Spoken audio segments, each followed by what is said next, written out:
வாங்க இன்னைக்கு சொரக்காய் வச்சு சட்னி எப்படி செய்யலாம்னு பார்க்கலாம். எண்ணெய் ஊற்றிக்கலாங்க. உளுத்தப்பருப்பு போட்டுக்கலாங்க. மிளகு சீரகம் போட்டுக்கலாங்க. கடலைப்பருப்பு போட்டுக்கலாங்க. வரமிளகாய் போட்டுக்கலாங்க. ஒரு துண்டு இஞ்சி 5 பல்லு பூண்டும் போட்டுக்கலாங்க. மல்லி போட்டுக்கலாங்க. இது நல்லா வதக்கிக்கலாங்க. கட் பண்ணி வச்சுட்டு வெங்காயத்தை சேர்த்துங்க. கட் பண்ணி வச்சு தக்காளியும் சேர்த்துங்க.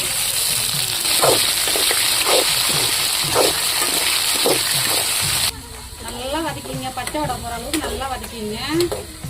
சொரக்காயை சேர்த்துங்க. தேவையான உப்பு போட்டுங்க. ஒரு ஜாடியில் ஊற்றி அரைச்சிங்க. இதை கூட 4 துண்டு தேங்காய் சேர்த்துங்க. இப்போ சட்னியை தாளிச்சிக்கலாங்க. அவ்வளோதான், சொரக்காய் சட்னி ரெடி.